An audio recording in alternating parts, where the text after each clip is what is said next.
Muy buenos días tengan todas y todos ustedes.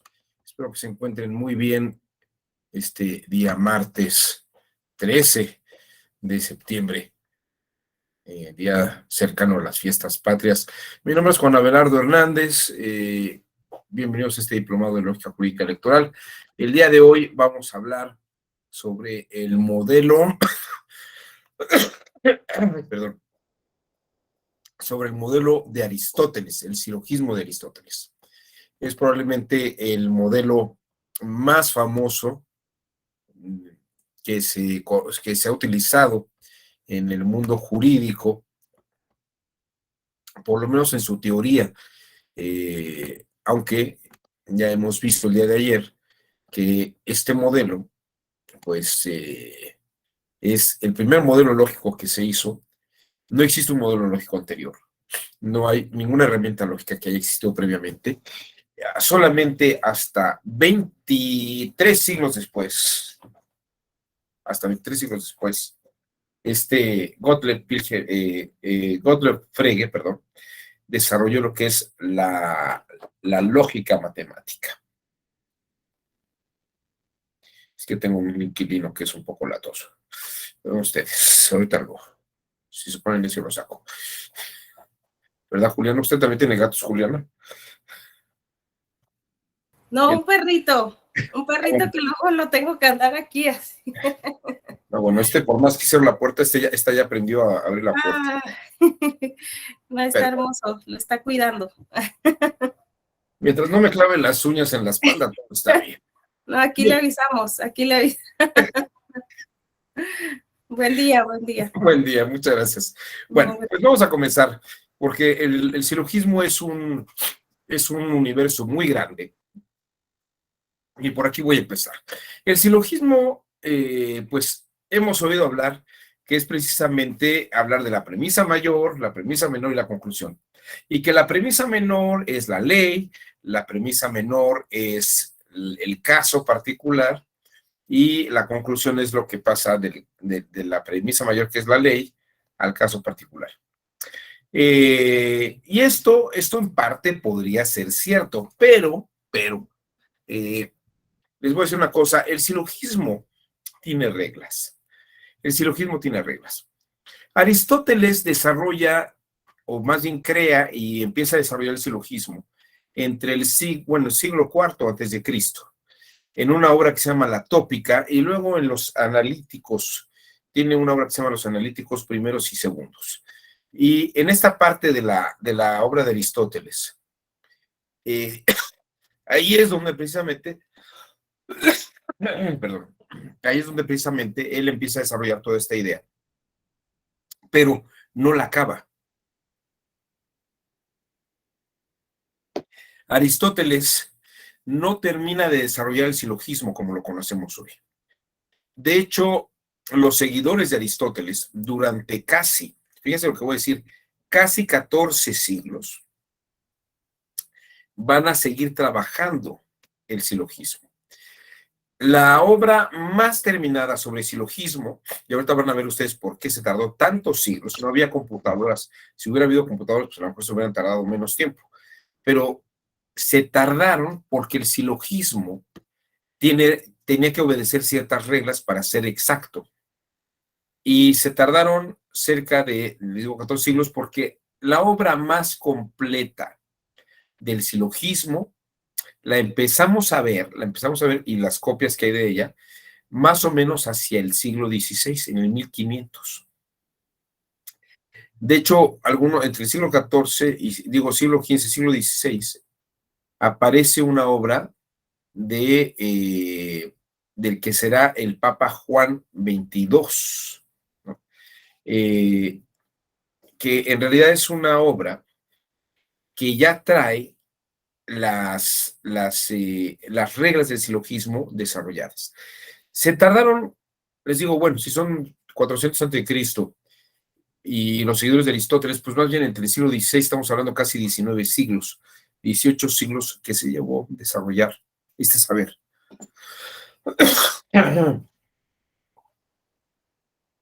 Desarrolló este saber.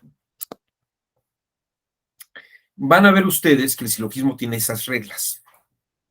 No todas las formas en que se redacta el silogismo funcionan igual. Voy a ir explicando esto poco a poco, porque aquí es donde está el punto clave de todo este asunto. El silogismo tiene figuras y modos. Voy a explicar esto con mucho detalle. A mí me ha tocado ver, de pronto, como muchas obras de personas que dan explicaciones sobre silogismos y cómo se razona el derecho con silogismos.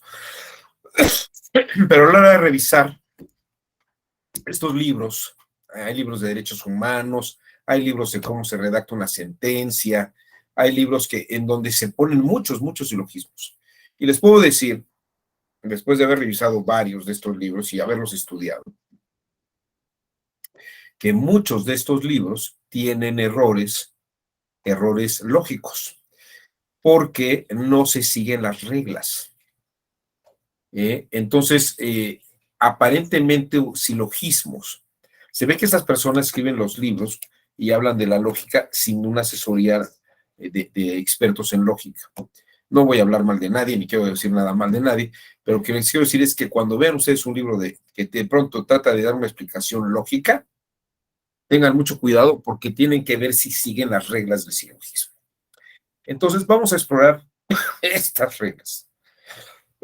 Ay, perdón, es que a esta hora de la mañana me toca una alergia terrible, pero hoy me tocó especial. Denme un segundo.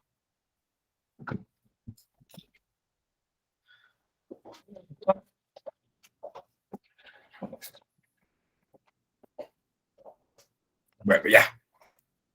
Vamos a comenzar compartiendo estas láminas.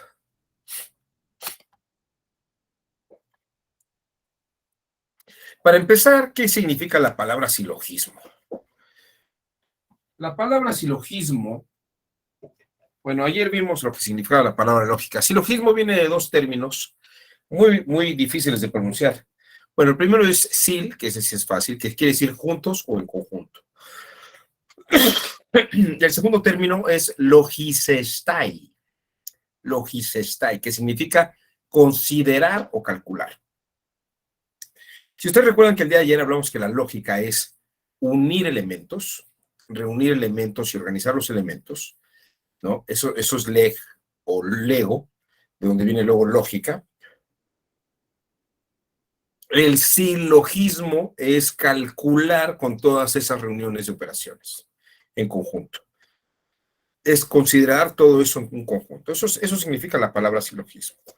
Ahora bien, aquí hay una nota en la que estoy siguiendo el diccionario de raíces indoeuropeas del Pocorni.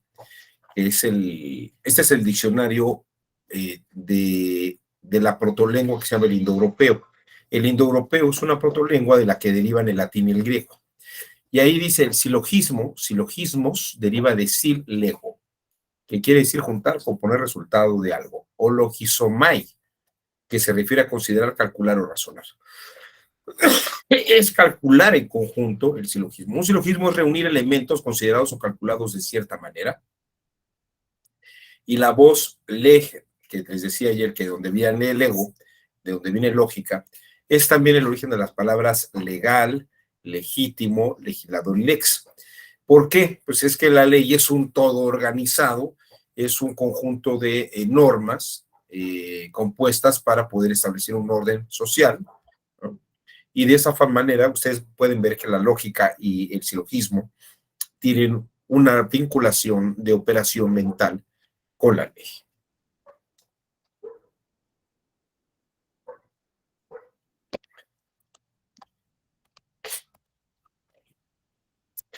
Les decía yo que la obra de Aristóteles,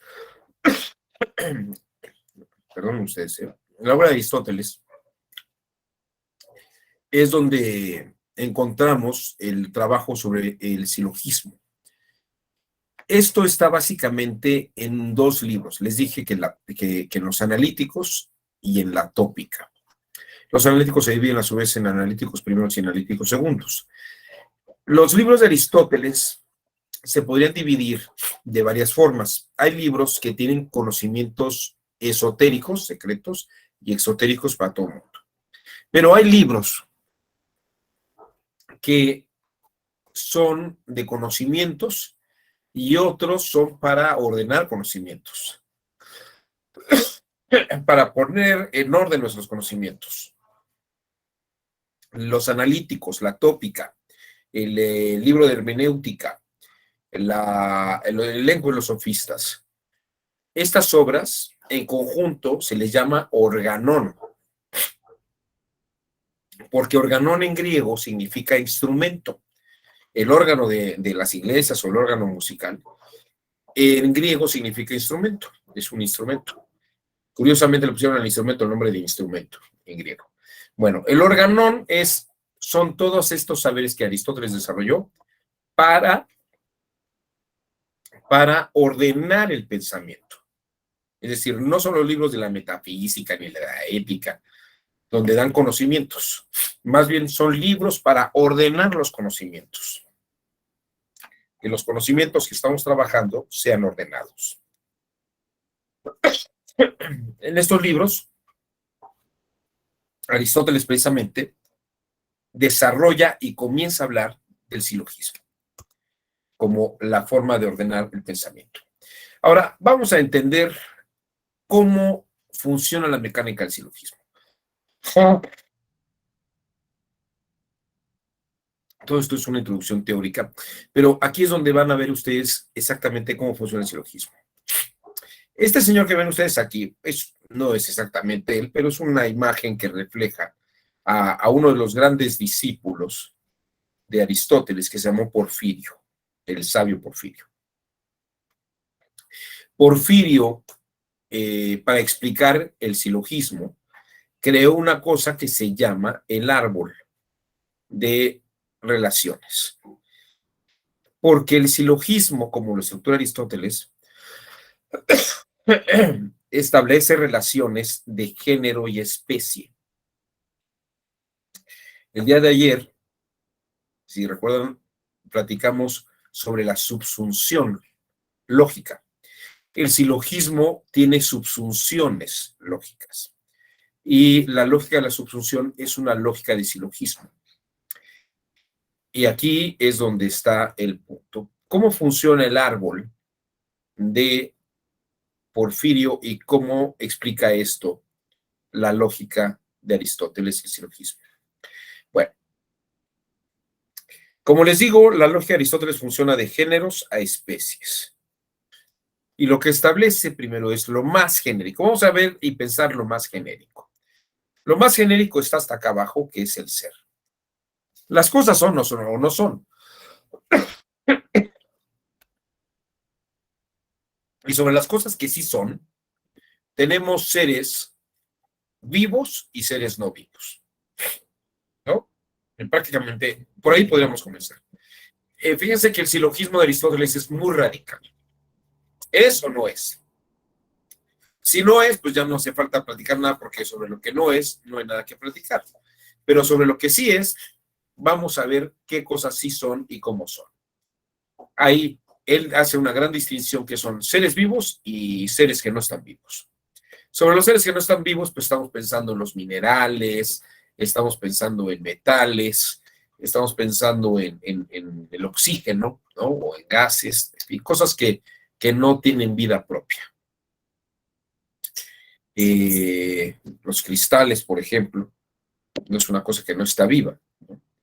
Bueno, los seres vivos, a su vez, para los griegos, comenzaba con una división importante: los inmortales y los mortales. Y dentro de la especie de los inmortales, pues ellos pensaban que estaban los dioses griegos, ¿no? Que no se morían. O sea, Zeus, Júpiter, todos esos no desaparecen.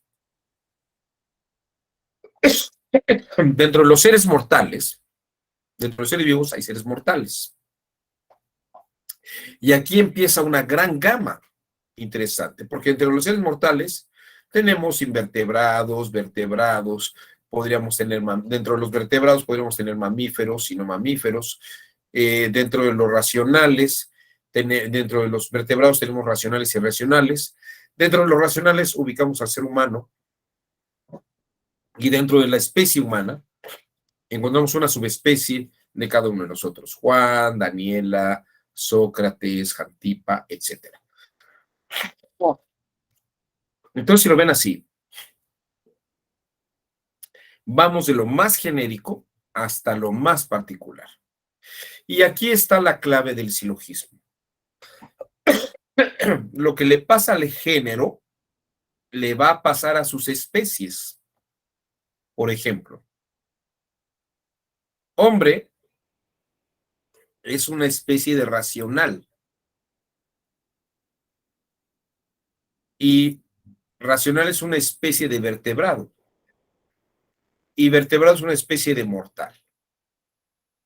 Es decir, el ser hombre racional y vertebrado son especies que derivan de la mortalidad de seres vivos mortales.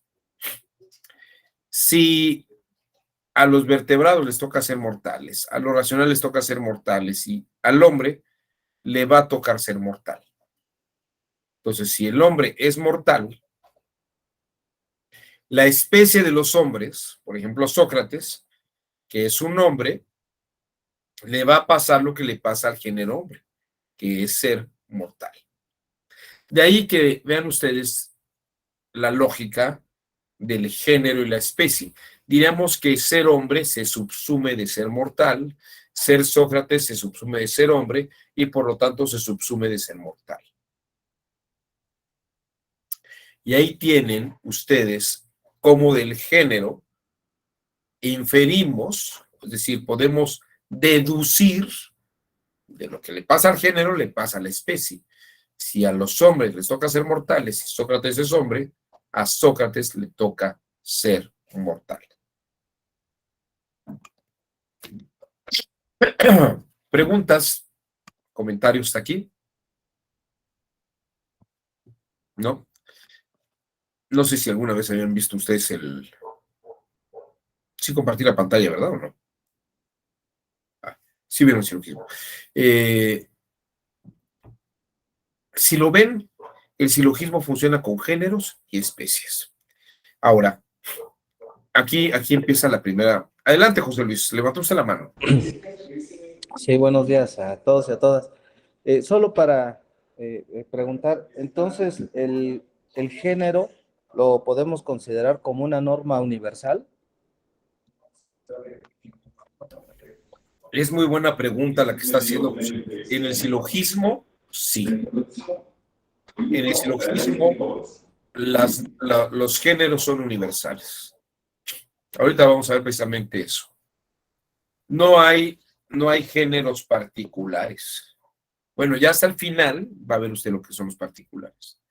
Pero por eso Aristóteles dice que no hay ciencia de los particulares. Lo que es científico es lo que son géneros y especies. Aristóteles no cree en la ciencia de lo particular. Aristóteles no creía en la casuística, por ejemplo. Esta observación que usted hace, José Luis, es bien importante, porque mucho de nuestro trabajo jurisdiccional es casuístico. Y el silogismo no funciona por casos, funciona por ideas de subsunciones universales.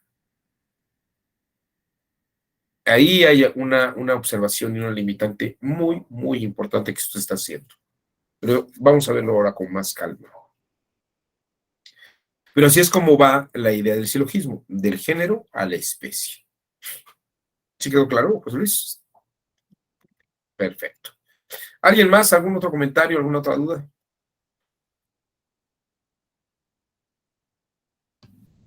¿No? Bueno.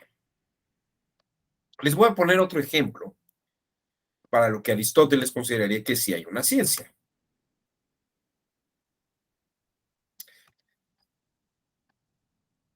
Vamos a pensar en figuras geométricas. Figuras. Tenemos figuras geométricas, figuras no geométricas. Dentro de las figuras geométricas tenemos aquellas que suman sus ángulos internos algo mayor o menor a 180 grados. Y tenemos aquellos cuya suma de sus ángulos internos son 180 grados. En realidad, pues las figuras geométricas que tienen una suma interna de 180 grados, pues pueden ser triangulares o no triangulares. Y dentro de las figuras triangulares tenemos a escaleno, a isósceles y a equilátero. Si todo triángulo tiene ángulos cuya suma son 180 grados, el género, y escaleno es un triángulo, entonces escaleno tiene una suma interna de 180 grados. Lo mismo se puede predicar de isósceles o de equilátero, porque todo triángulo tiene la suma de sus ángulos ínteros de 180 grados. Todo triángulo tiene esa suma. Equilátero es triángulo, equilátero tiene una suma interna de 180 grados, isósceles es triángulo, tiene una suma de 180 grados, escaleno es una suma de 180 grados. Ahí tienen ustedes la muestra de que efectivamente el género universal va a subsumir a todas las especies propias de ese género.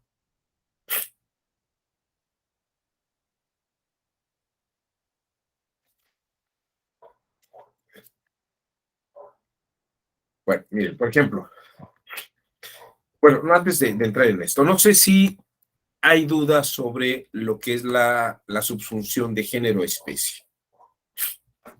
No hay dudas hasta aquí. ¿Vamos bien? Bueno, es muy importante porque va a ir subiendo un poquito la complejidad de esto. Bueno, vamos a lo que sigue.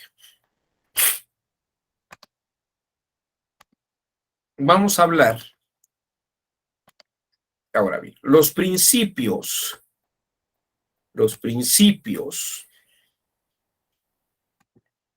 diríamos que los géneros son principios, ¿no? Por ejemplo, si hablamos, la Constitución tiene todos los géneros. El día de ayer yo estaba platicando sobre la esclavitud. La Constitución consagra que no habrá esclavitud en territorio nacional. Ese es el género. Una especie sería la trata de personas, ¿no? Pero esto está en una ley secundaria. Lo que está en la ley secundaria se subsume a la ley general, al género, que es esclavitud. La trata es una especie de esclavitud. Si la Constitución, que es las leyes genéricas, sancionan la esclavitud, se subsumen las leyes secundarias con base en la Constitución, que también están prohibidas. Ahora, lo que tiene la Constitución son principios, son axiomas.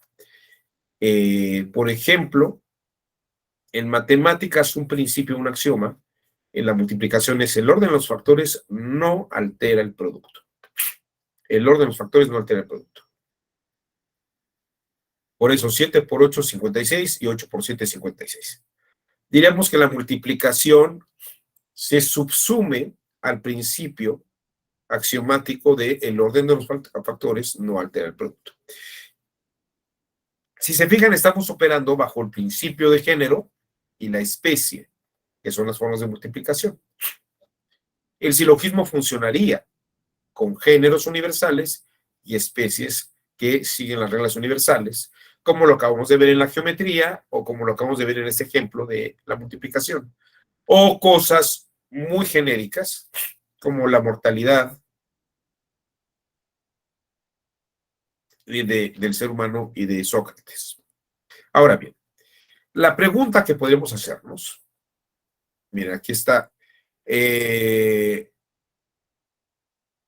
principio axiomático constitucional es que todo el mundo debe estar libre en territorio nacional. Hay una norma constitucional que es que se prohíbe la esclavitud y hay una norma secundaria que es la del delito de trata. Ahí tienen ustedes cómo el género subsume a todas las especies. La libertad asume que no hay esclavitud y la esclavitud asume a su vez que no hay delito. El delito de trata es una especie de la no esclavitud y la no esclavitud es una especie de libertad. ¿De acuerdo?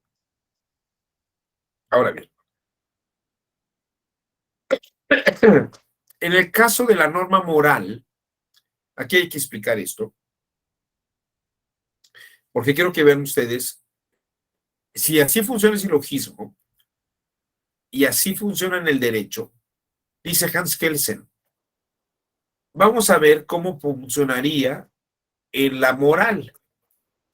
La moral dice, haz el bien y evita el mal. Ese es un principio universal. Haz el bien y evita el mal. Ese es el género. Luego ese género pasa a una máxima. Esa máxima se subsume al principio. Ama a tu prójimo. Haz el bien y evita el mal. Es un género y se subsume el ama a tu prójimo, que es una máxima que deriva del principio universal. Y hay una norma moral práctica que sería cuida a los enfermos. Ahí, cuida a los enfermos es una especie de un género que es amar a tu prójimo, y amar al prójimo es a su vez un género es una especie del género hace el bien y evita el mal. Ahí tienen ustedes esta relación de escala. Aquí estamos siguiendo un principio aristotélico básico, que es que todo lo que se mueve es movido por otro. Eso está en el libro de la metafísica, en un libro que es el libro 12. Todo lo que se mueve arriba se mueve por otro. El género mueve a la especie. La luna mueve a la Tierra, el sol mueve a la luna, a su vez la luna mueve a la Tierra. Las Pléyades mueven a la Tierra, al sol, el sol mueve a la luna, mueve a la Tierra. Esa es un poco la visión que tiene Aristóteles de las cosas. Entonces, el esquema de ciencia que tiene va en esta relación de géneros y especies.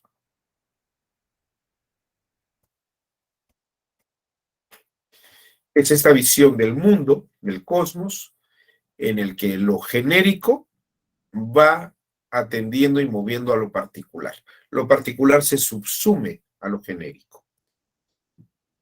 Y estas son las formas en las que la lógica de Aristóteles tiene este esquema.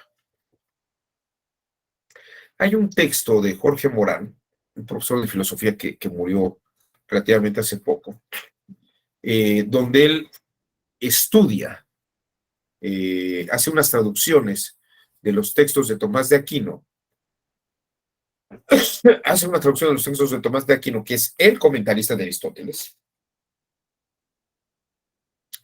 y cuando traduce, esto está en la revista Tópicos, que edita la Universidad Panamericana, es el único lugar donde lo he visto traducido.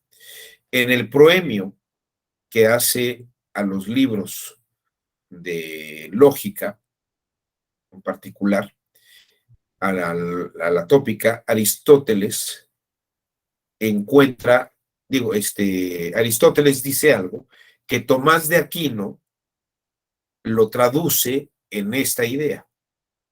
Cual sea esta ciencia acerca de qué cosa trate, lo podremos saber si diligentemente observamos cómo es el que es idóneo para mandar. Así como dice Aristóteles en el mismo libro, los hombres que usan el intelecto por naturaleza son directores y señores de los demás. Piensen ustedes que es un medieval feudalista. En cambio, los del cuerpo robusto, pero de intelecto deficiente, naturalmente son siervos. De la misma manera debe haber una ciencia que por naturaleza sea rectora de las demás. Entonces Aristóteles dice, claro, hay ciencias y hay cosas que rigen unas a otras. Y a partir de eso, por ejemplo, distingue estamentos sociales, ¿no? Los más metafísicos y abstractos son los oradores, los que están en una condición no tan robusta, pero menos intelectual, son los velatores, los que se dedican a las cosas de la administración y saberes matemáticos, y los que se dedican a las cosas físicas, como labrar, sembrar, cosechar, son los labradores. ¿A qué me refiero con esto? Que Aristóteles tiene en su silogismo este esquema de saber teórico y saber práctico. Y dentro del saber teórico están la física, la matemática y la física, mientras que los otros se dedican a actividades más prácticas, actividades técnicas o prácticas. Lo más genérico abarca a lo más particular. Ahora bien, si ya queda todo esto claro, García Maínez, por ejemplo, y algunos seguidores de García Maínez, dicen, vamos a trasladar este esquema del silogismo a el derecho.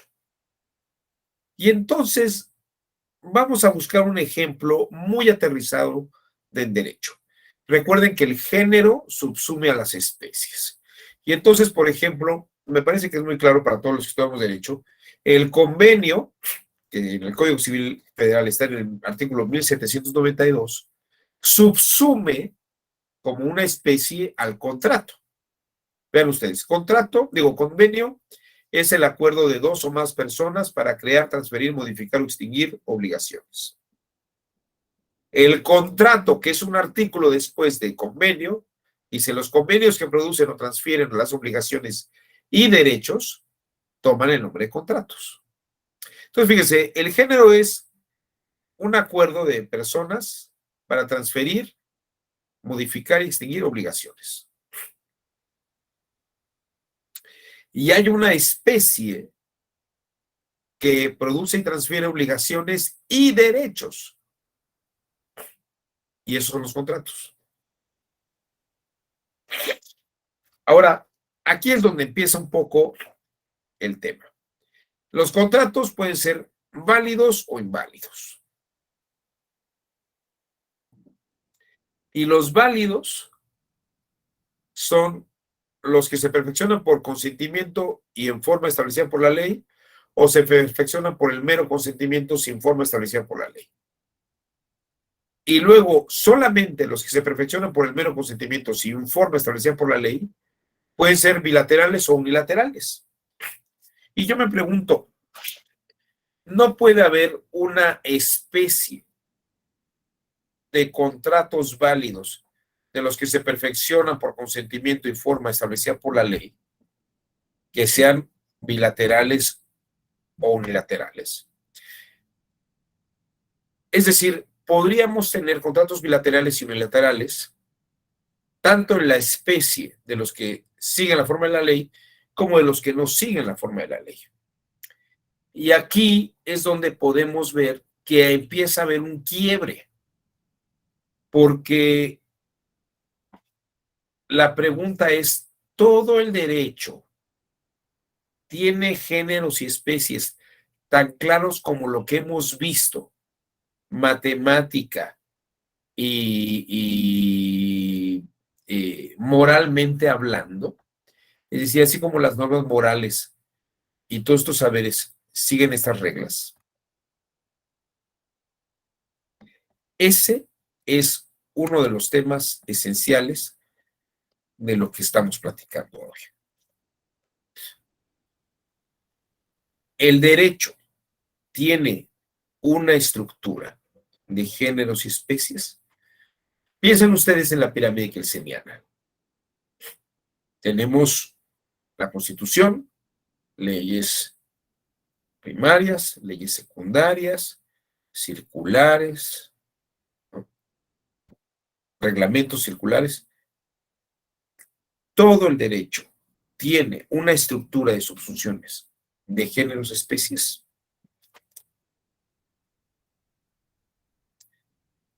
¿O no tenemos esta articulación tan clara? Yo les puse el ejemplo de la esclavitud, de la trata, de la libertad. Y les puse el ejemplo de la moral. Pero aquí es donde está el punto. Todo razonamiento jurídico tiene esta subsunción exacta. A mí me parece que no.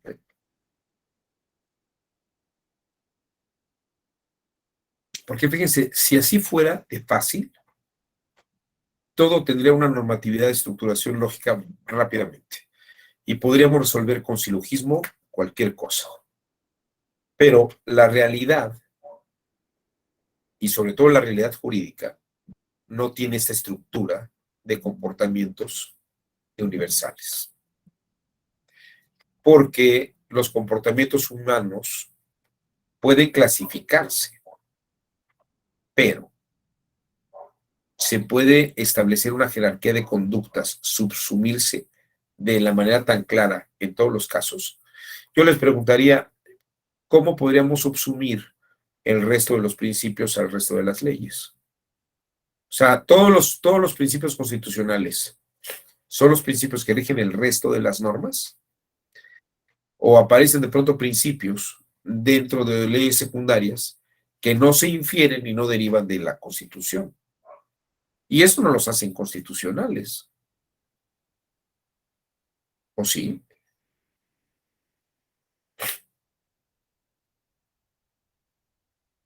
Esto que le estoy diciendo es la crítica que le hace Hans Kelsen a Ulrich Klug, diciéndole, el derecho no tiene este rigor o estas formas tan rígidas. Pero bueno, este es el punto de inflexión. ¿Comentarios? ¿No? ¿Dudas? No sé si queda claro el punto que estoy tratando, la complejidad de lo que es el silogismo y hacia dónde va. Bueno, si no hay más dudas sobre esto,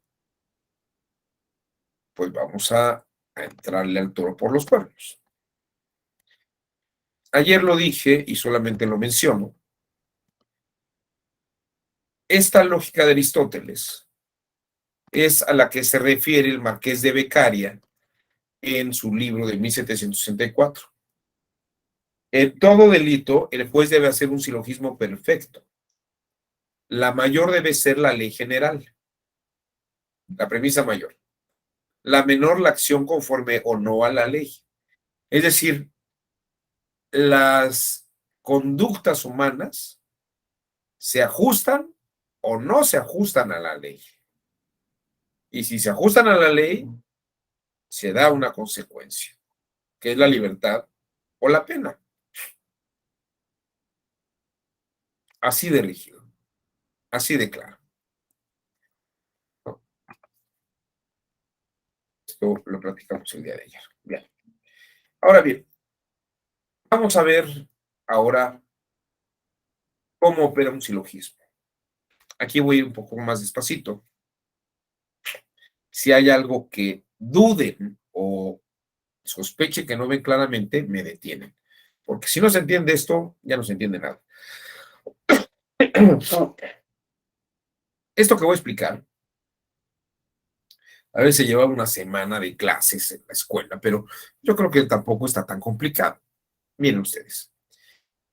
En el desarrollo de estos 19 siglos de estudio de cómo se hace un silogismo, los desarrolladores, siguiendo Aristóteles, distinguen solamente cuatro tipos de proposiciones y les pusieron vocales para distinguir a cada una de ellas.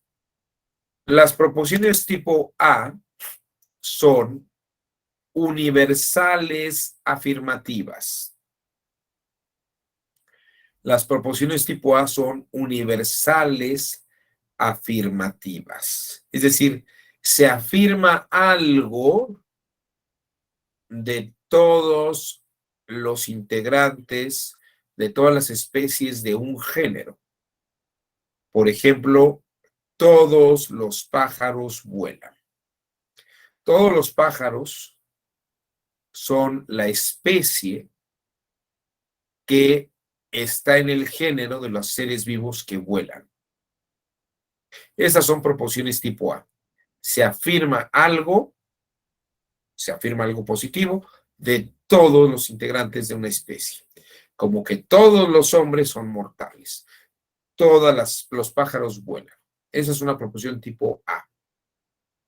Una proposición tipo A tiene enfrente proposiciones tipo E, que son universales, es decir, se predican de todos los integrantes de una especie, pero negando algo. Por ejemplo, ningún caballo ladra. Ninguno de los caballos ladra. Esa es una afirmación universal de un género que no tiene una característica, ¿no? Ningún caballo ladra. Esas son las proposiciones A y E. Como verán, son universales. La A es afirmativa, la E es negativa. Ahora, tenemos proposiciones tipo I, donde hablamos de algo afirmativo de una cosa en particular. Por ejemplo, alguna ley se aplica retroactivamente. No todas, pero algunas sí. Una por lo menos sí. Y tenemos proposiciones tipo O, enfrente de las de la I, en las que se predica algo negativo de una especie en particular. Alguna ley no se aplica retroactivamente. Alguna ley no se aplica retroactivamente. Entonces, a partir de esto, podemos ubicar el cuadro de oposiciones. Las proposiciones universales van arriba, A y E,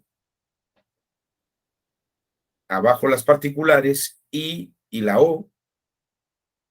A la izquierda, las proposiciones A e I son afirmativas, las proposiciones E y O son negativas.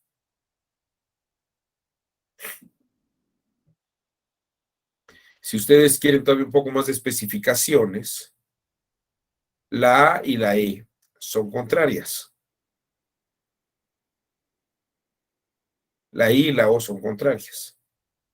La A respecto de la O es contradictoria.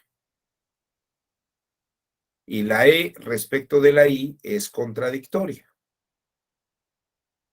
Es así como se les llama en este cuadro de relaciones.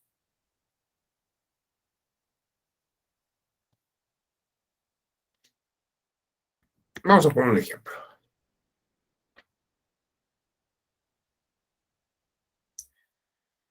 Todo delito que, bueno, antes de irnos a esto, a ver, dudas y preguntas hasta aquí.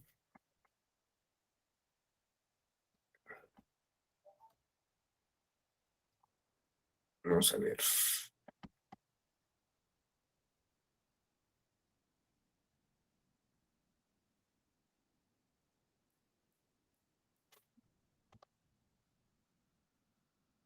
Ok. Ahí está el cuadro.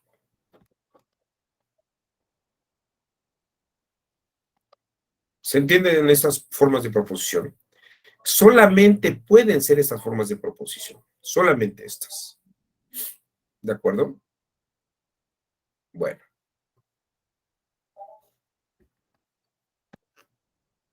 Muy bien. Bueno, pues ahora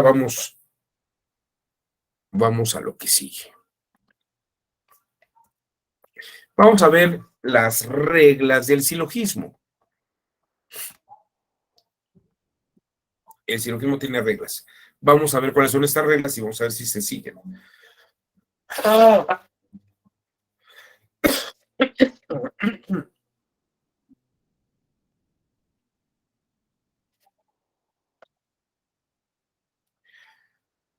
El silogismo, primera regla, el silogismo tiene tres premisas básicamente. Una premisa mayor, que vamos a poner con P y M mayúsculas. Una premisa menor, que vamos a poner con P y M minúscula. Y una conclusión. Ya vimos esto, que es todo hombre es mortal, Sócrates es hombre, Sócrates es mortal. Premisa mayor, premisa menor y conclusión. Me parece que esto todo el mundo conoce la primera regla. Vamos a ver la segunda regla del silogismo. Esto es bien importante. Tenemos una premisa mayor, y una conclusión. Ahora, segunda regla. Hay tres términos en el silogismo. Un término mayor, un término menor y un término medio. Término mayor, término menor y término medio. El término medio comunica la premisa mayor con la premisa menor. Es la frase o la palabra o las palabras que están tanto en la premisa mayor como en la premisa menor. Esto es el término medio. A ver, ¿cuál es el término medio de este silogismo?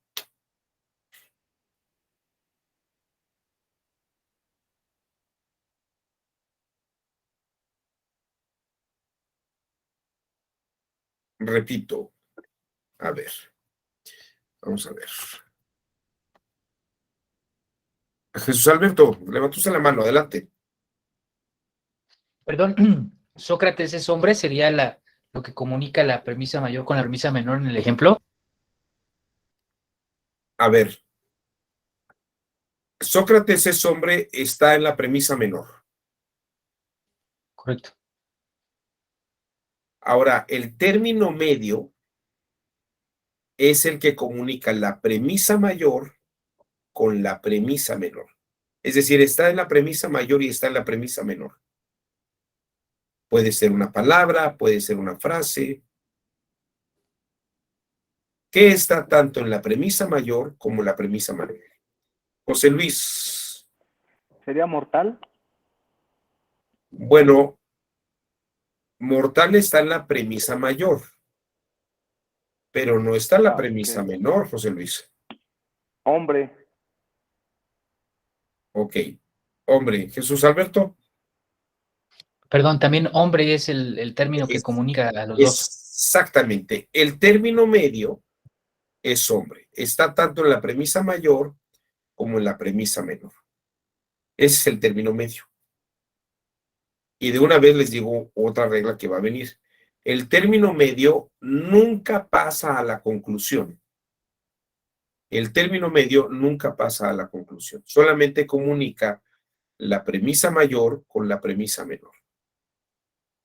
Ahora, nos quedan dos términos, el término mayor y el término menor.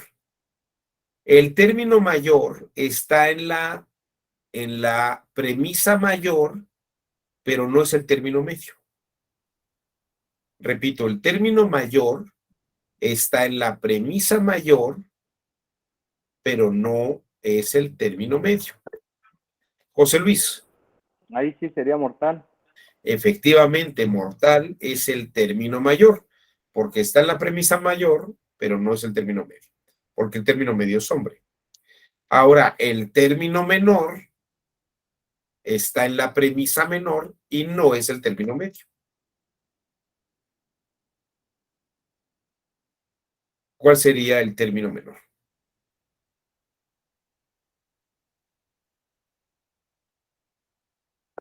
José Luis. Sócrates. Sócrates. Sócrates es la palabra que está en la premisa menor y no es el término medio. Ahora, les voy a dar la fórmula. El término medio nunca pasa a la conclusión. ¿Qué es lo que pasa a la conclusión? Primero pasa el término menor y luego el término mayor. El término menor, que es Sócrates, y luego el término mayor, que es ser mortal. Esa es la mecánica del silogismo.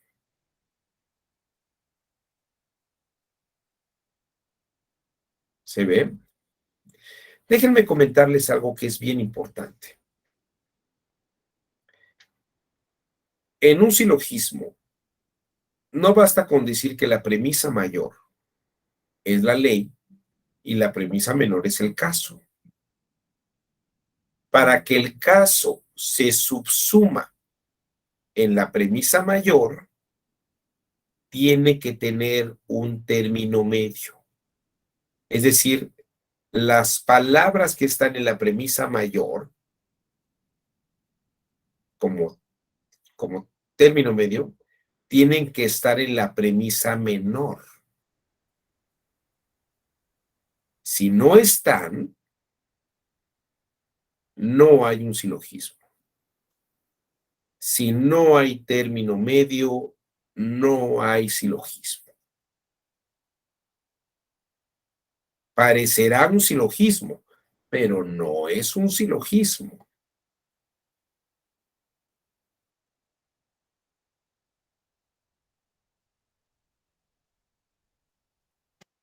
Aquí me ponen uno.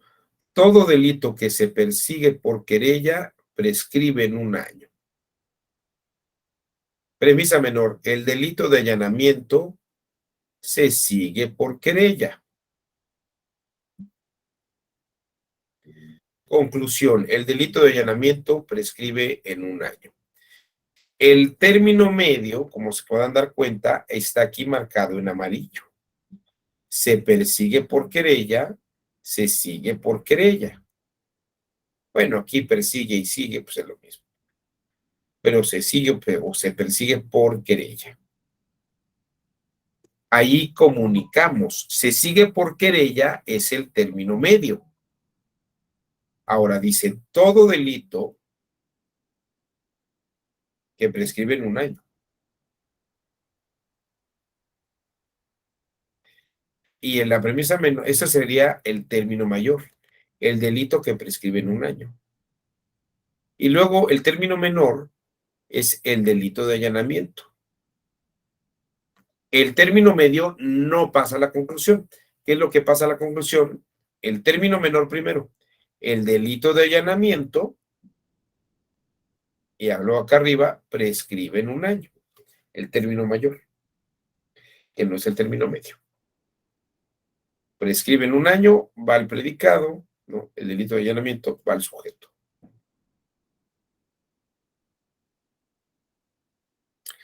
Entonces, 3 premisas, 3 términos. Miren, aquí hay otro. Todo el que roba debe ir a la cárcel. Pérez robó. Entonces Pérez debe ir a la cárcel, ¿no? ¿Cuál es el término medio?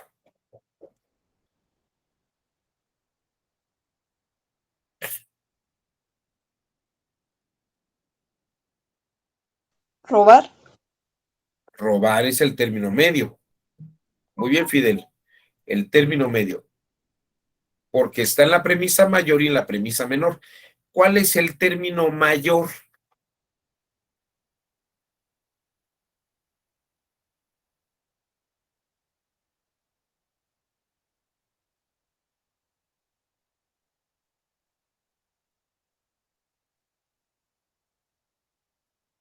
¿Cuál es el término mayor? Cárcel, dice Fidel. José Luis, También ir a la cárcel. ir a la cárcel. No solamente la palabra cárcel, es ir a la cárcel. Y el término menor, pues si no es robo porque es el término medio, pues tiene que ser Pérez, ¿no? Entonces, fíjense, Pérez es el término menor, pasa a la conclusión, y debe ir a la cárcel es el término mayor. Así va el silogismo. ¿De acuerdo? A ver, ¿dudas o comentarios hasta aquí?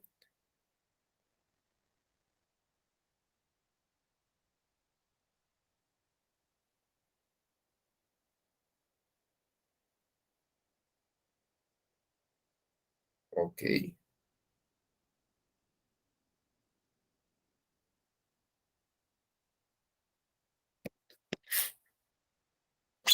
¿Queda claro hasta aquí todo? ¿Está clarísimo o no? Bueno, ahora fíjense bien. Vamos a terminar de ver las reglas. El término medio nunca pasa a la conclusión, esa ya la vimos. La conclusión siempre sigue la parte más débil, que es el término menor y luego el término mayor. Y aquí fíjense que viene lo más importante. De 2 premisas particulares no puede haber conclusión. De 2 premisas particulares no puede haber conclusión. A ver. ¿A qué nos referimos con dos premisas particulares? Las premisas particulares pueden ser y pueden ser o. Vamos a ver nada más para distinguir.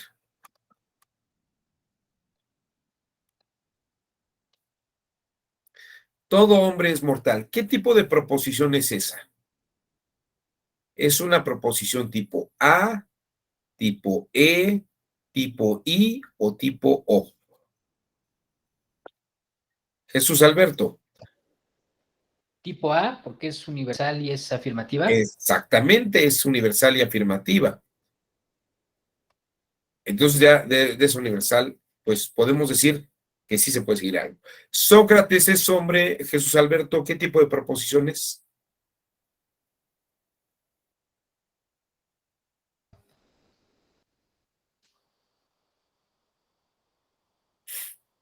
Es I. Es una proposición y porque está diciendo algo afirmativo de un sujeto en particular, que es Sócrates. Entonces, tenemos una proposición mayor que es A, una proposición menor que es I. Si la premisa mayor es una A y una I, entonces sí podemos concluir. El problema sería si tuviéramos una premisa mayor y una premisa menor, I, O, I, o I. Es decir, que solamente la premisa mayor y la premisa menor fueran particulares, premisas I o tipo O, entonces no puede haber conclusiones. No puede haber conclusiones. Y tampoco puede haber conclusiones si la premisa mayor y la premisa menor son negativas. De dos premisas negativas no se sigue nada. De dos premisas particulares no se sigue nada. De dos premisas negativas tampoco se sigue nada. Estas son reglas básicas del silogismo. Y aquí es donde yo les diría, hay gente que trata de hacer silogismos, pero los principales errores son, uno, no encuentran el término medio. Dos, a veces ponen dos premisas particulares o a veces ponen dos premisas negativas y entonces el silogismo no se cumple. ¿Vamos bien? ¿Se entendió esta idea o no? ¿O regreso? Es decir, si la premisa mayor y la premisa menor son tipo I o tipo o combinaditas, no podemos concluir nada. Si la premisa mayor y la premisa menor son negativas, tampoco podemos seguir nada. ¿De acuerdo? Ok. Bueno, ahora sí, agárrense porque viene lo bueno. Vamos a ver. Vamos a ver esto. Ahora bien, fíjense bien. Los silogismos tienen figuras y modos. El silogismo tiene figuras y modos.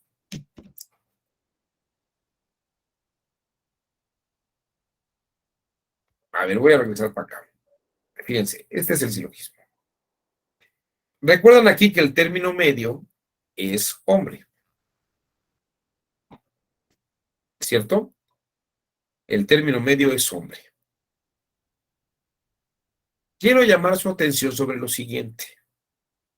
El término medio en la premisa mayor es sujeto. El término medio en la premisa menor es predicado. ¿Sí lo ven? El término mayor es predicado en la premisa mayor y el término menor es sujeto en la premisa menor. La primera figura son silogismos donde el término medio es sujeto en la premisa mayor y es predicado en la premisa menor. Este silogismo que ven ustedes aquí es un silogismo de la primera figura.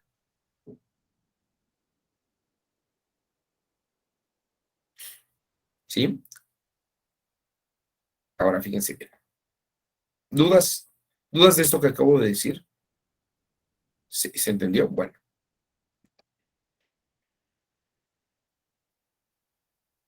Entonces, aquí está la primera figura. Esta M mayúscula es el término medio.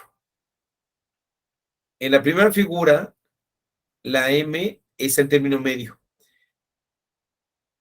Todo hombre es mortal. Término mayor, con T mayúscula, es mortal. Sócrates, término menor, es mortal. Digo, es hombre. Hombre. Término medio es hombre. Está como sujeto y acá está como predicado. El término medio nunca pasa a la conclusión. Lo que pasa a la conclusión es el término menor y el término mayor. Esa es la primera figura. En la segunda figura, el término medio es predicado en las dos premisas, en la premisa mayor y en la premisa menor. En la tercera figura, el término medio es sujeto. Y en la cuarta figura, el término menor, el término medio es predicado en la premisa mayor y es sujeto en la premisa menor. Bueno, a ver, vamos a hacer un ejercicio de unos 5 minutos. A ver quién me puede hacer un silogismo de la primera, de la segunda figura, de la tercera y de la cuarta figura. Les voy a dar unos 7 minutos, 5, 7 minutos.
A ver, ¿quién me hace una propuesta acá? De segunda figura. ¿Quién hizo algo de segunda figura? A ver. Incluso déjenme. A ver, voy a meter aquí una lámina.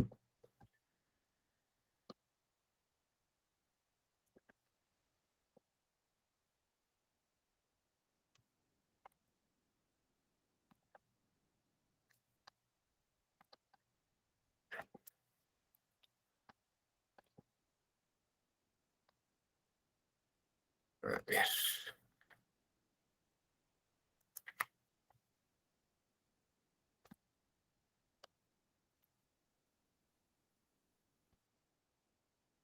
A ver, la estoy organizando aquí para que podamos escribir.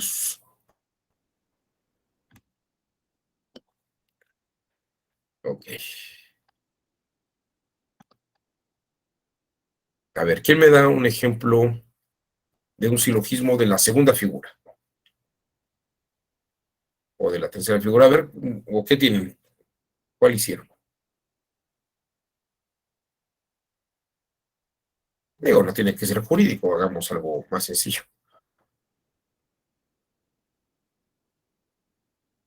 Acuérdense que, miren, en la segunda figura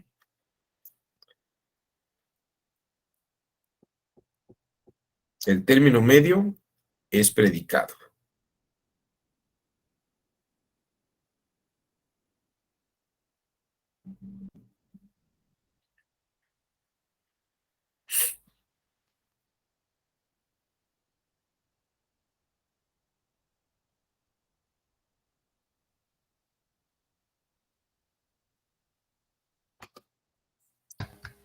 A ver, ya tenemos a Jesús Alberto. A ver, adelante, Jesús Alberto.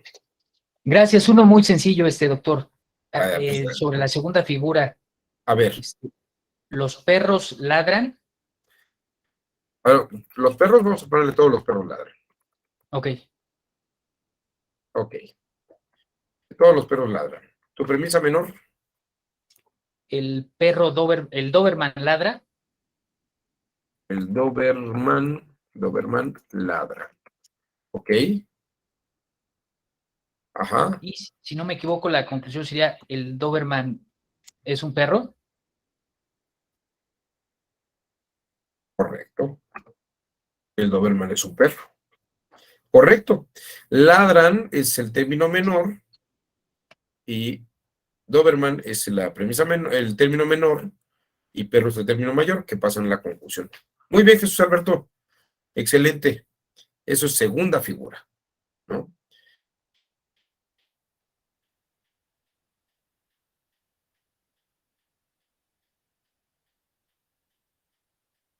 Ahora, ok. Por lo menos en la forma está correctamente.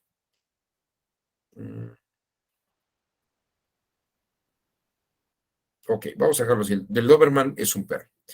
¿Alguna otra proposición? A ver, ¿alguna otra propuesta de otra figura? ¿O de otro modo? Digo, otra figura.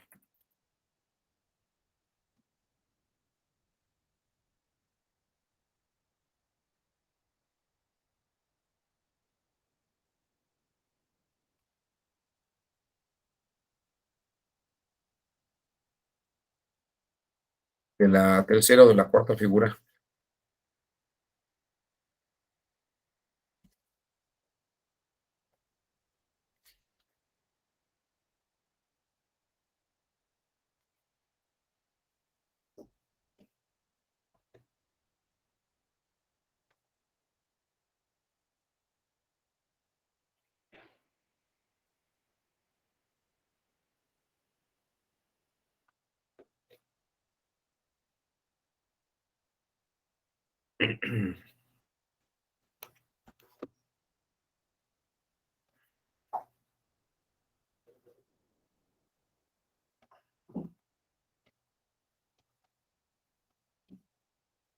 Bueno, a ver si en lo que alguien más se anima, si quieren lo que hacemos, es vamos a lo siguiente. Bueno,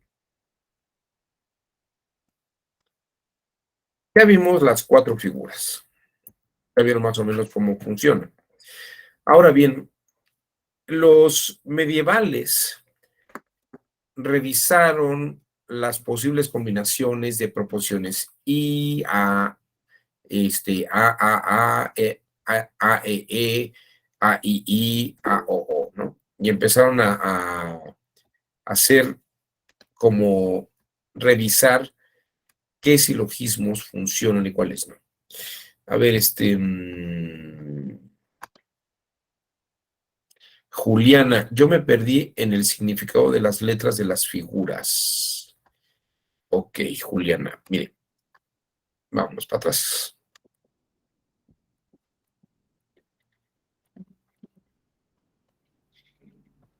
Si usted recuerda, había cuatro tipos de proposiciones.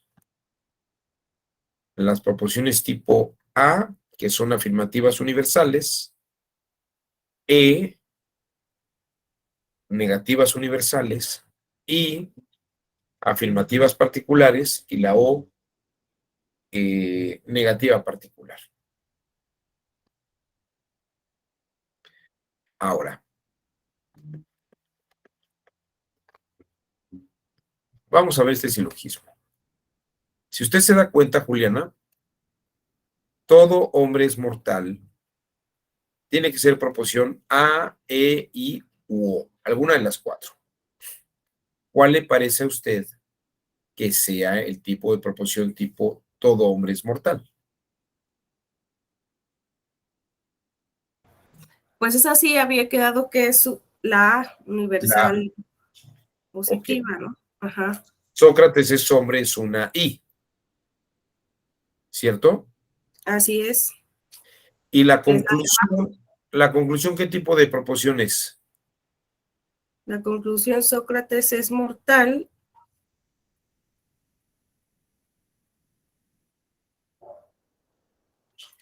Pues la I, ¿no? Es Bueno, una I también. Entonces ajá, es A, I, I. ¿De acuerdo? ajá, sí. Bueno, ahora fíjese bien. Le voy a mostrar esta lámina de acá. En la primera figura se vio qué formas de combinaciones son válidas. Por ejemplo, se utilizaron estas palabras mnemotécnicas para ver qué silogismos, estos son los modos de la primera figura. Fíjese, son Bárbara, Celaren, Darí y Ferio. Quiero llamar su atención, Juliana, sobre que tienen 3 vocales cada una de ellas. Lo que están diciendo es que la premisa mayor es la primera vocal, la premisa menor es la segunda vocal y la conclusión es la tercera vocal.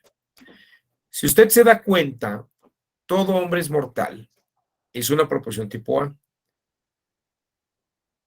Sócrates es hombre, es una proporción tipo I. Y por lo tanto, Sócrates es mortal, es una I. Esto es un silogismo que ellos llaman Darí. A, I es el modo Darí de la primera figura. Las figuras tienen también sus formas básicas de modos. César, Camestres, Festino y Baroco, Darapti, Disamis, Felapto, Mocardo, Ferizón, Bramantip, Camenes, Dimatis, Fesapo y Fresizón. No se preocupe por aprendérselas, no hay que sabérselas de memoria, y hay que, solamente quiero que vea usted, mire usted, aquí tiene A, I.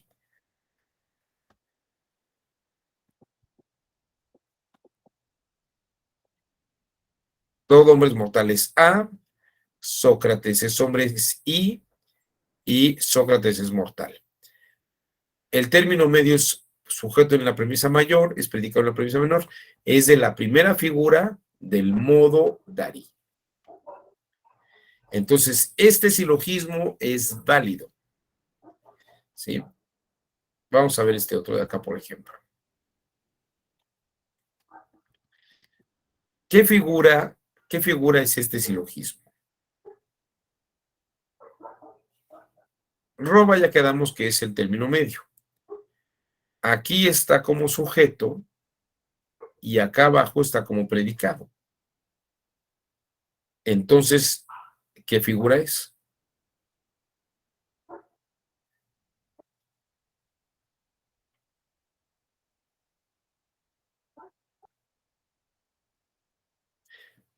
Es prácticamente igual que el otro, el de Sócrates. En Pero el ya no, Sócrates, perdón, ajá. Pero ya no supe si Sócrates era la figura 1, la 2, porque la ah, segunda fue como el ejemplo de ahorita, ¿no? El que dio el sí, compañero. bueno, vea usted, este es el silogismo de Sócrates. Es primera figura porque hombre es el término medio. La clave es que vea usted cuál es el término medio. Término medio, hombre, hombre. Ahora, si en la premisa mayor es sujeto y en la premisa menor es predicado, es primera figura. Y la primera figura tiene el modo Darí, que es A, I. Ese es válido. ¿De acuerdo? Ok, sí. Aquí tenemos todo el que roba debe ir a la cárcel. Es A, Pérez robó, es I, O sea, también es primera figura porque robar es sujeto, robó es predicado. ¿De acuerdo? A, Sí, y la conclusión es I. Pérez debe ir a la cárcel. Este también es un darí de la primera figura.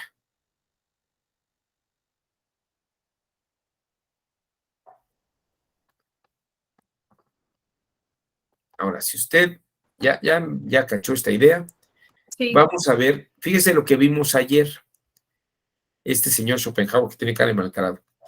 Todo proceso judicial suministra el silogismo más formal de la primera figura. A eso se refiere Schopenhauer. Es de la primera figura, donde la premisa mayor, el término medio, es sujeto, y en la premisa menor, el término medio es predicado. Y él dice que es el más formal de la primera figura, el darí. ¿Sí lo ve? Sí, sí, no, pues ya va tomando más sentido. Ya va, ya. Ahora, fíjense que aquí el tema es Pero este. ahí las letras es la M, la T y la M, eso ya ahí fue Ah, también. la M es el término medio. Aquí está como sujeto, aquí está como predicado. Ok, es que como la premisa mayor se identificaba con la M mayúscula y luego la M minúscula, la menor, entonces me perdí con esta Ah, M, ya. la T. Ya, bueno, no, la premisa mayor siempre es la que va arriba, la premisa menor es la que va abajo, y la conclusión está abajo de la rayita roja. Pero este cuadro es el de términos, término medio, término mayor, término menor. El término menor tiene T minúscula, el término mayor tiene T mayúscula. Ok, ya. Ajá. Ok. Gracias. Bueno, yo sé que es mucha información en poco tiempo, pero fíjese, aquí ve usted que el silogismo debe de seguir figuras, modos y reglas. No basta con que digamos, esta es mi premisa mayor y esta es mi premisa menor. Cualquiera le diría, a ver, vamos a revisar cuál es el término medio, cuál es la figura, cuál es el modo. Y si eso es válido, ahí funciona. Cuando yo estaba estudiando para secretario de estudio, llegó a mis manos el texto del magistrado Marroquín.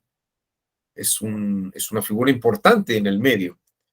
Pero fíjese que muchos de el magistrado Marroquín le dedica, yo creo que una tercera parte a los silogismos, como si el silogismo fuera la clave de toda la resolución de una sentencia, o sea, de una correcta redacción de sentencias, pero me parece que el texto de Marroquín hay que revisarle figuras y modos, porque no es una precisión exacta, ¿no?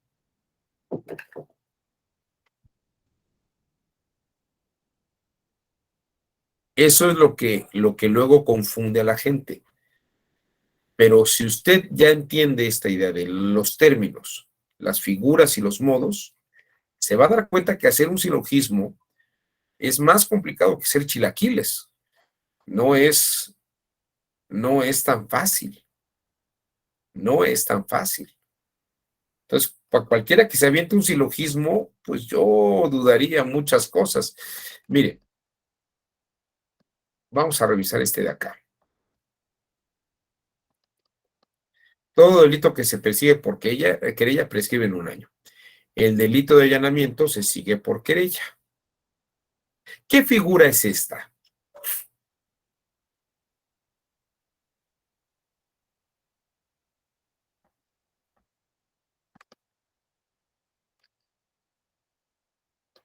Pues voy a tratar de bajarlo un poquito. Aquí está el 32, no sé si 28. Mira, ahí está más fácil.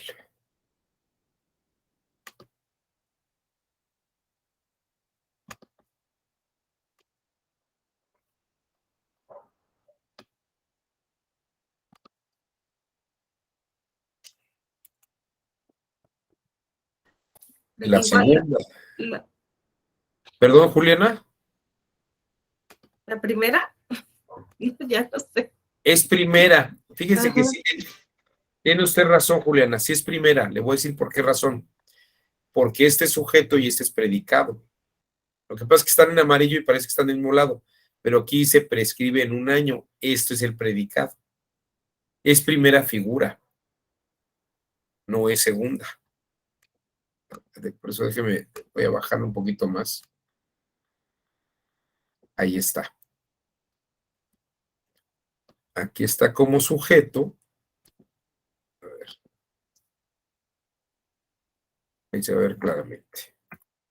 Aquí está el sujeto y acá está como predicado.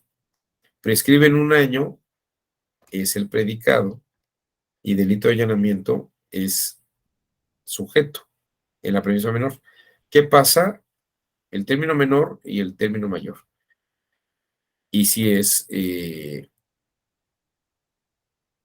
primera figura, y si la pregunta ¿es un bárbara? ¿Es un darí? ¿O qué es? Es un darí nuevamente. A es todo el que persigue, todo delito se persigue por querella. Premisa menor es una I, porque estamos hablando del delito de allanamiento, que es un delito en particular. Y el delito de allanamiento que prescribe un año es una I también, porque es un caso particular. Entonces tenemos una A y I. Ahora, el hecho de que el silogismo más fácil para todos es el darí, este darí de la primera figura, no quiere decir que podamos tener silogismos válidos de otras figuras.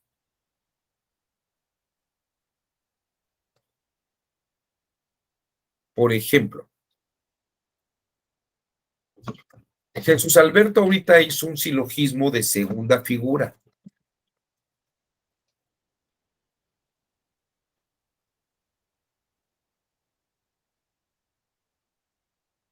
Pero creo que mi gato se lastimó. No, no se lastimó. Bueno, se lastimó, pero ya se le abate. Era todos los perros ladran, ¿no? Y luego, esa sería una A. Y luego dijo, los Doberman ladran, ¿no? Pero los Doberman, ¿es todos los Doberman? ¿O algunos Doberman ladran? Pensaremos que son todos los Doberman, pero tendríamos que tener una A y A. Pero fíjate que en la segunda figura no tenemos A en premisa mayor y premisa menor. Y tú me dirías, pero suena lógico. Todos los perros ladran. Los Doberman ladran. Luego los Doberman son perros. Pero fíjate que aquí hay una cosa muy particular que podríamos... Aquí es donde el silogismo empieza un poco a cuatrapear. El ladrar es algo que le toca al perro. Y al Doberman le tocaría por ser especie de perro, ¿no? Pero si te fijas, el ladrar tendría que ser género del Doberman, no especie de algo del Doberman. El ladrar es una especie de los perros, es algo que hacen los perros, ¿no? El Doberman tendría que tener alguna característica vinculada con el perro, pero no como especie, sino como género. Habría que buscar tal vez que los Doberman son algo genérico de perro, pero ladrar es algo no genérico, sino más específico. O sea, tú no distingues seres que ladran y de ahí dices perro, ¿no? O sea, lo genérico no es ladrar, sino ser perro. Y ya dentro de los perros hay quienes gimen, quienes ladran, quienes hacen otras cosas, ¿no? Esto, te diría, lo que se predica del Doberman no es por su género, sino por su especie. Y habría que buscar géneros y conexiones de géneros. Por eso se tardaron 18 siglos estas personas, porque lo que buscaron es que qué silogismos de qué figuras pueden ser válidos por géneros y especies. Porque como José Luis lo señaló hace rato, el silogismo funciona por géneros y especies y por subsunciones. Entonces, para que se logre la subsunción, hay que seguir las figuras y los modos. Y las reglas que vimos, que de dos particulares no se sigue nada, que de dos negativas no se sigue nada, ¿no? Ahora, este es el silogismo de Aristóteles. Como verán, no es tan fácil. Y solamente les voy a comentar un par de cositas más. Bueno, aquí hay varios ejemplos. Hubo Ulrich Klug, este señor que discutía con Hans Kelsen, dijo, en derecho, el Darí es el que funciona, pero también, fíjense que quiso hacer silogismos con premisas básicas. Todos los M son P, todos los S son M. Bueno, esto es primera figura, M es el término medio, pero no está diciendo específicamente qué géneros y qué especies. Luego nada más concluye, todos los S son P. Y ese es un AAA.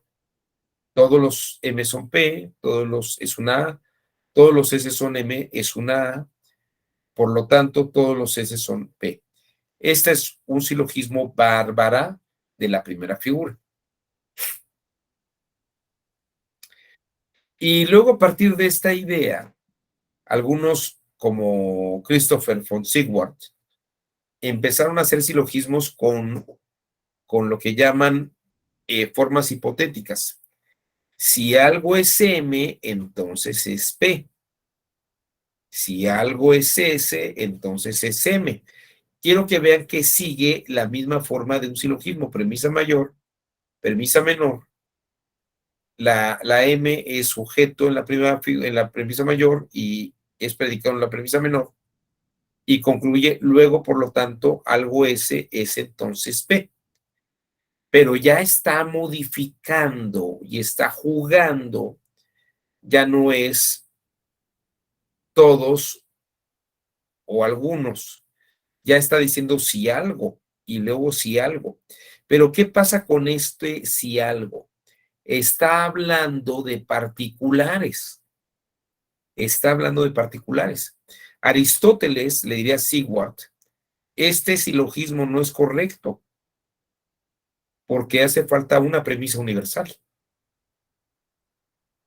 ya sea afirmativa o negativa. Pero Sigwart, con esta lógica nueva, dice, pues perdóname Aristóteles, pero tus reglas funcionan en algunos casos. Hay otros casos como el que te acabo de poner. Aquí hay un particular I. Si algo es M, entonces es P. Pero ya no es algo que se subsuma como género y especie, porque son proposiciones. Y ya como proposiciones, esto es otra forma lógica, que parece un silogismo, pero no lo es. El día de hoy solamente hemos visto el silogismo de Aristóteles y funciona en algunos casos. Hay otras formas lógicas, que son las lógicas nuevas, que veremos aplicadas a otros casos. Ahora, ¿por qué es importante esto? Porque, como les decía yo, la lógica es una forma de análisis que permite ordenar nuestros pensamientos. Si nosotros resolvemos un asunto y el silogismo nos ayuda a expresar nuestro pensamiento, entonces nuestro pensamiento con el silogismo se justifica. Pero si nuestro pensamiento jurisdiccional no se justifica con un silogismo, tal vez se puede justificar con el silogismo de Christoph von Sigwart.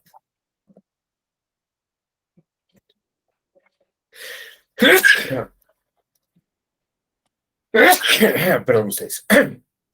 O con el silogismo de Ulrich Klug.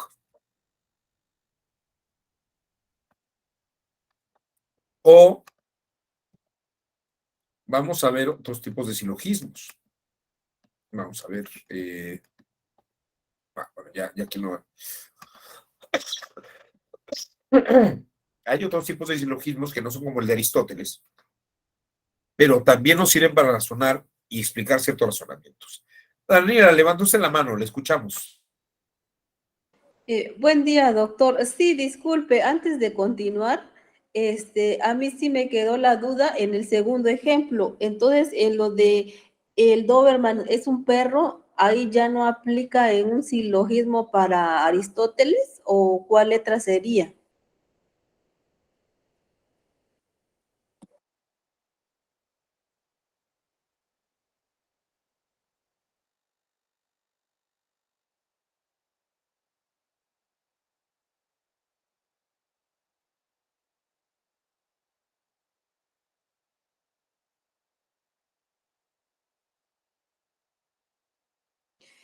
Su audio, doctor, está No sé. apagado.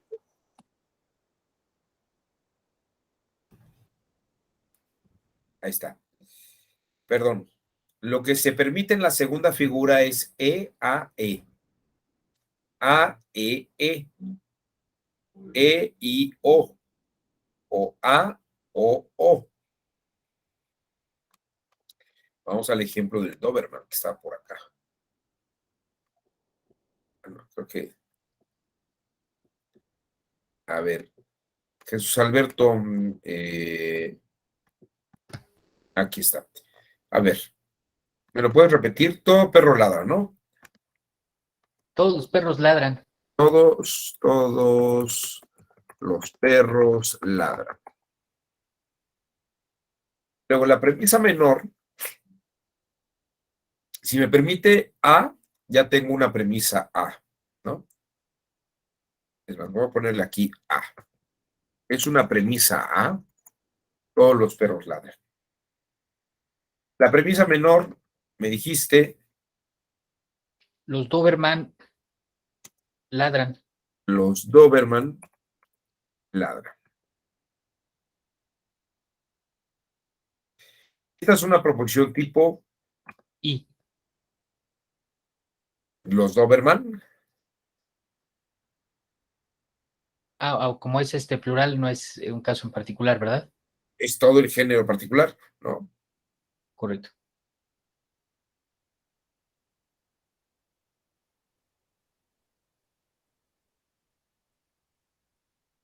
Pero podemos utilizar algo negativo, tal vez, ¿no? Aquí los Doberman ladran, es una proposición tipo A. Si está en la segunda figura, ya vimos que no nos la validan. Entonces, tal vez, fíjate, ¿cuáles son los modos? Césare, en la segunda figura nos permite Césare,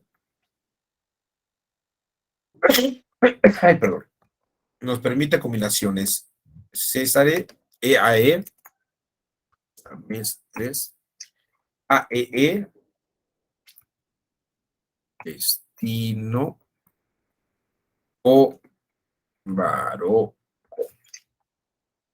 Esto es lo que nos permite la segunda. Ya comenzaste con esta, vamos a comenzar con A. Pues, ¿qué te parece si metemos una E?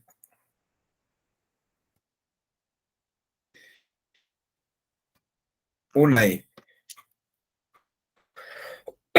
Una universal negativa.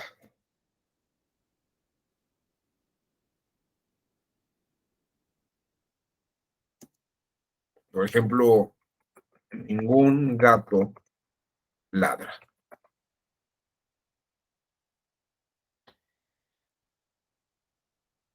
¿Qué podremos concluir de esto?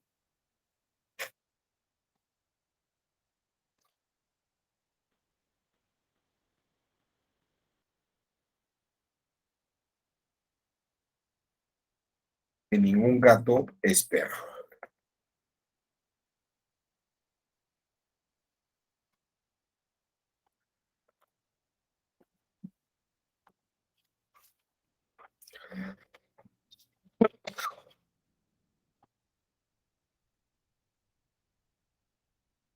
Este silogismo sí sería válido para Aristóteles, porque es de la segunda figura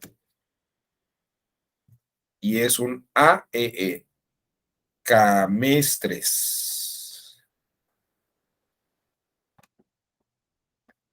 Camestres.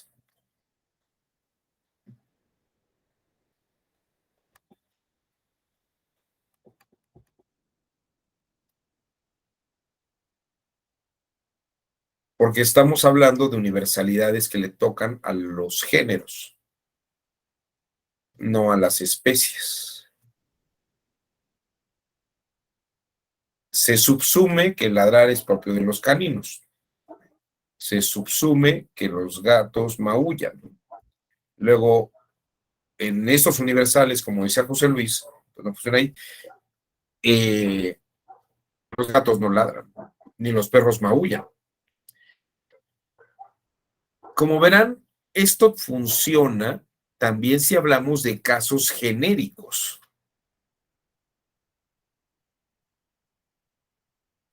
Y el tema con el derecho, y este es el tema esencial con el que quisiera concluir la sesión de hoy,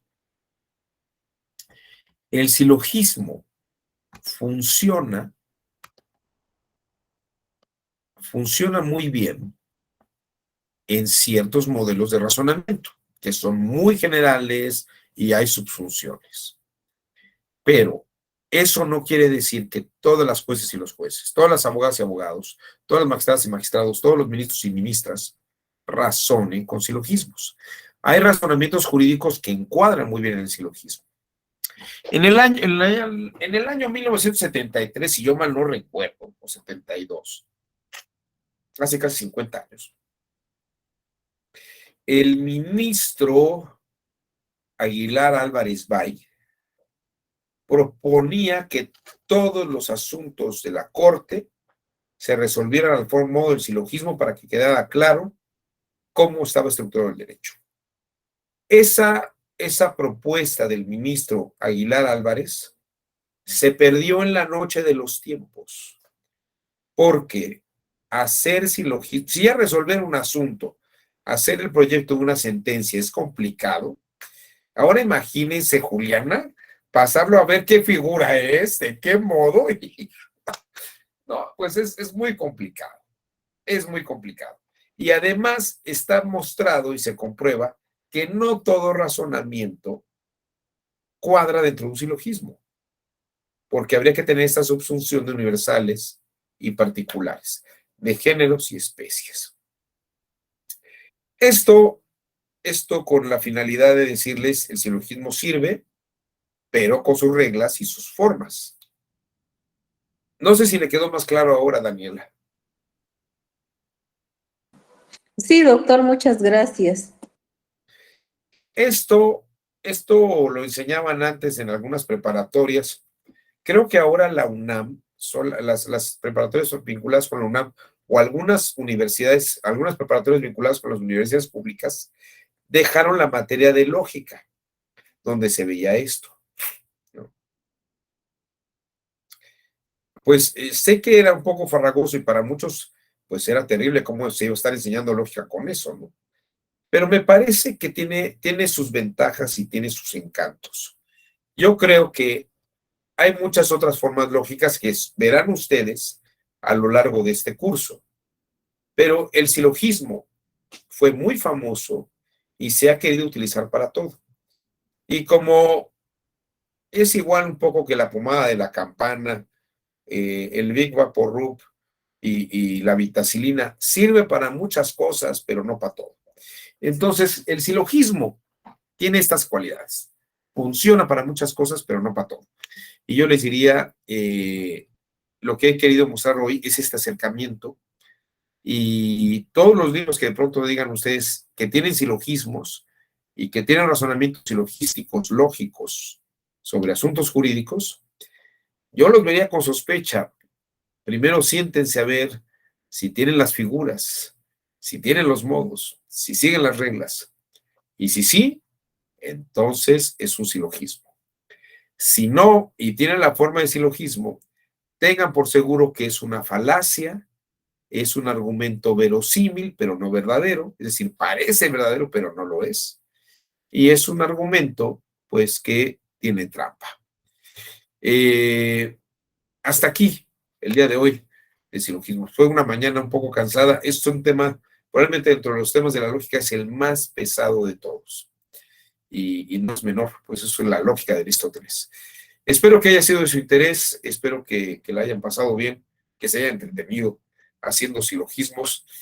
Pueden entretener a sus hijas y a sus hijos haciendo silogismos, aprendiendo a hacer estas reglas, y seguramente si fuera un juego de mesa sería muy largo, más largo que el Monopolio, pero no sé si sea tan divertido como lo demás. Les agradezco su generoso tiempo, espero que sea una excelente semana y nos vemos en las próximas sesiones. Muchas gracias.